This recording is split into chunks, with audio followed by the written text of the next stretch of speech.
নানা সমস্যায় জর্জরিত নওগাঁ কেন্দ্রীয় বাস টার্মিনাল প্রতিষ্ঠিত হওয়ার পর উন্নয়ন তো দূরের কথা, এত বছরেও একবার সংস্কারও হয়নি।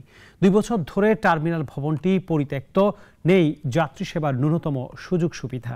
এতে ভোগান্তিতে যাত্রী ও চালকরা। সুমন আলীর রিপোর্ট, জানাচ্ছেন সিরাজুম মনির শুভ।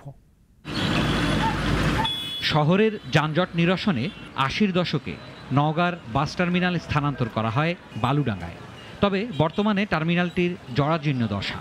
2 বছর আগেই পরিত্যক্ত ঘোষণা করা হয়েছে টার্মিনাল ভবন। খসে পড়ছে ছাদের পলেস্তারা।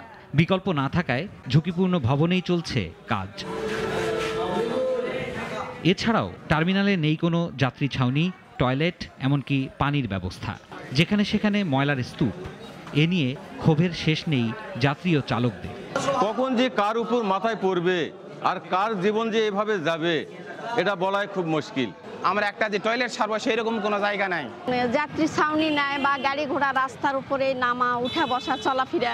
আধুনিক মানের টার্মিনাল নির্মাণে পৌরসভা ও প্রশাসনকে বারবার জানিয়েও কাজ হয়নি। ঊর্ধ্বতম মহলে এই টার্মিনালটা নতুন আধুনিক টার্মিনাল করার জন্য তাদেরকে অবগত করা হয়, বারবার আমাদেরকে আসক্ত করা হয়, কিন্তু সেইভাবে কোনো ফলাফল আমরা পাই নাই।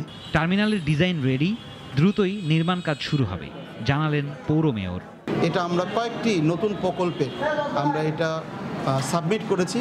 ইনশাআল্লাহ আশা করা যায় আমাদের এই অর্থ বছরে আমরা একটি নওগাঁবাসী একটি আধুনিক টার্মিনাল হয়তো উপহার হিসেবে পাবো। অভ্যন্তরীণ রুটসহ বিভিন্ন জেলায় প্রতিদিন প্রায় 500 বাস যাতায়াত করে এই টার্মিনাল হয়ে। তাই যাত্রী ও চালকদের দুর্ভোগ কমাতে দ্রুত পদক্ষেপ নেওয়ার দাবি সংশ্লিষ্টদের। সিরাজুম মনির শুভ, নাগরিক। ওয়ালটন এয়ার কন্ডিশনার এক্সচেঞ্জ অফারে স্প্লিট এসিতে 23,000 টাকা পর্যন্ত নিশ্চিত ছাড়।